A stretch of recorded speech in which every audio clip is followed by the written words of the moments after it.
Yeah, I think what's happening here in studio is kind of a microcosm of what's happening all over the country, all over the world, in some cases over the world, but certainly here. Is that everybody going back to work, or most going back to work now, and then having that social awkward interaction because you haven't had a conversation with anybody in person in so long. So we're going through the same thing that you guys are going through. Kristen, though, she got a whole bunch of layers this morning. Back from maternity leave, our dad's birthday today, in studio for the first time. This has got to be a tough one. Yeah, and building up to it too. I felt like I blinked and maternity leave was over. Like it went bizarrely fast. But everybody says that's what happens. And having to come back post-pandemic, because if you think about it, through the pandemic, I went through IVF, a pregnancy, and maternity leave all through the pandemic before coming back to work, which is it's been a major adjustment getting out into the world again. Mm-hmm.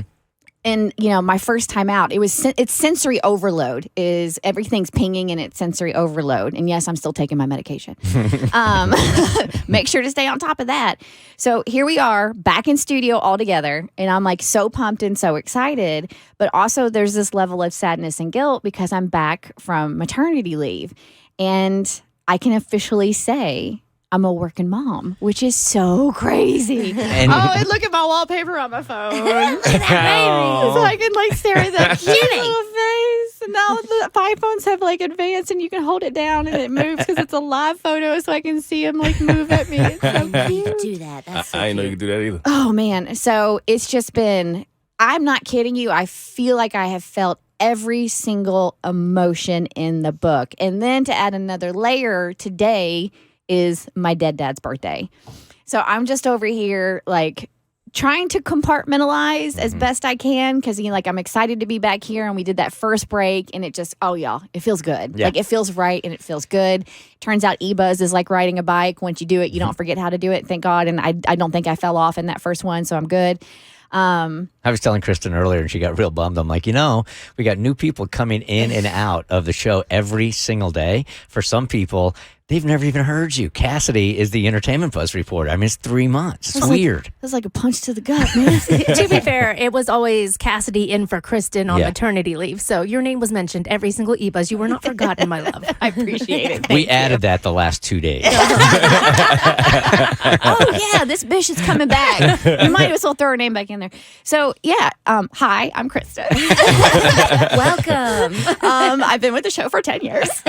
So it's just, I am feeling overwhelmed, but I'm also feeling confident, and I'm super proud of myself for I'm doing this, man. I'm doing it. Freaking doing it. But at the same time, it's just, I tweeted the other day, let's normalize feeling more than one emotion at the same time. It doesn't have to be one or the other. You can be sad and happy. You can be nervous and excited. You can, feel confident and insecure. I'm confident and insecure all at the same time. Mm-hmm. And it's just, the struggle is real. And this is what I've wanted. I mean, this is what I worked for 4 years to get to this point, to have this precious baby in my life. And when you're pregnant and you have the baby, those first 2 months, man, it's rough and it's hard, and you're not getting any validation back from that child because they just don't know how to respond yet.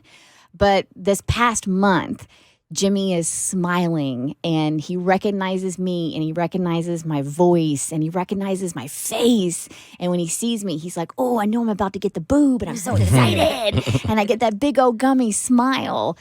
And to have to leave that this morning was, it was like somebody was just reached inside my chest and started squeezing my heart in a really bad way. Yeah, when you walked out the door and you pulled the door closed. Oh, I didn't. Bart stood there and watched me right away. God. It's like a parent watching their kid go to kindergarten for the first time. Oh, she's so grown up. The door stayed open and I was just like, bye. I was going to honk the horn, but I got neighbors. So I was just like, toot, toot. It's almost indescribable, but I know it's my job to put these feelings into words. and it's this first week is going to be difficult, and every day is going to be difficult, and I've gotten just a flood of DMs on social media. I'm not the first mom to do this. I won't be the last mom to do this. Cassie did this just like a little over a year and a half ago. So it's, I know I'm doing the right thing, but at the same time, I feel like I'm doing everything wrong. It's such a mind F. Yeah, and then there's the second layer of it also, which is your dad's birthday today. And I've always said this about doing this specific job, is that it's a blessing sometimes because you get to escape sometimes the things like at 10:01, then you might start thinking about that. But here you are today, and maybe this is a nice distraction. Yeah, I mean, I'm not going to cry my first day back. I swear. No, I'm not. Don't make me cry. So for those that don't know, my dad passed away August of 2018 from cancer. And it was right in the middle of when we were doing IVF and we put everything on hold. So to go through this experience of pregnancy and birth and becoming a mom without my dad has been really difficult. We did our first road trip with Jimmy. He did great, by the way. Thank God. And we went back to Kentucky to see all of our family. So he's meeting all of his cousins. He's meeting all of his aunt and uncles. He's getting time with Granny and Papa Bill and Grandma and Grandpa Mattingly. And, we're having these incredible moments with family. But at the same time, it's like, I'm not going to be able to experience this with my dad. Like, I'm not going to be able to introduce him to my dad. My dad's not going to be able to see me as a mom. He's not going to be able to see Bart as a dad, and Dad just absolutely adored Bart. And he is not going to meet Jimmy in the physical sense. I know a lot of people say, oh, that child was hand-selected by your dad for you. And that it's very sweet, and I love that sentiment. But there's also something to be said to have him in the physical presence. So today being his birthday and being the first day back from maternity leave, first day back post-pandemic, it's overwhelming. It's a lot. But I do see glimpses of my dad in Jimmy. And sometimes I'm like, I don't know if it's wishful thinking or if I'm just doing that to make myself feel better. But at the end of the day, it doesn't matter because as long as I see it and I feel it, that's all that matters. And I kid you not, I saw this from the beginning. Granted, Jimmy's a mini Bart. Like that, that little boy looks just like his daddy. And I'm like, really? All those IVF shots? 39 weeks of you cooking in my belly, me getting cut open and you pulled out just to look like your dad? Seriously? So yeah, there's no doubt about it. But he's so expressive, and from like his content face to his pouty face to his cry face to his happy face, I feel like Jimmy looks so different in every single one. Mm-hmm. And when he's got that big old gummy grin and his eyes squint, I swear to God, it's my dad.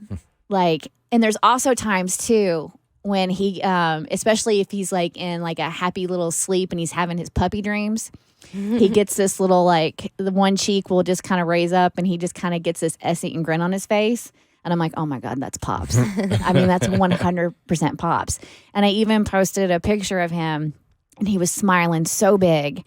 And my friend texted me and she goes, that's your dad. Mm-hmm. I look at him and he goes, that's your dad, after he just told a Tennessee joke and he's laughing at himself. Have you been talking to your dad out loud while you're around the baby at all? No. No? Okay. Mm-mm. Yeah, and so I'm trying to find ways too, because I want to make sure Jimmy knows Pops, or he would have called him Pap, because that's what my niece and nephews, Harper, Liam, and Eli, they referred to my dad as Pap. So that's what Jimmy would have called him.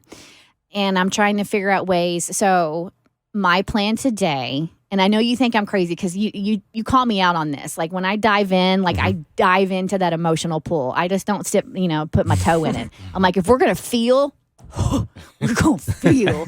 So I'm going to introduce Jimmy to Pops today. So I have some videos on my phone. And so I'm going to put them up on the TV because technology is amazing thanks to smart TVs. So my plan is to introduce Jimmy to Pops today, and so we'll celebrate his birthday. Unreal, man. I think another way Jimmy reminds me of Pap is the classic rock 8 o'clock hour. Oh my God. Yes. He needs to be calmed down, so you let him listen to classic rock and he calms down. And I'm like, that is so Jim Klingshirn. Right, dude. So yeah, my dad gave me all his old vinyls and the witching hour, which parents are familiar with. The only thing to calm Jimmy is I sit there and I rock him in front of the record player and we played old vinyls. And he loves some Beatles and the Stones and Willie Nelson. We were rocking out to some Allman Brothers the other night. And if he's ever fussy, I just grab a playlist on my phone and Here Comes the Sun by the Beatles. I'll do it. It'll do it every single time. The Burt Show.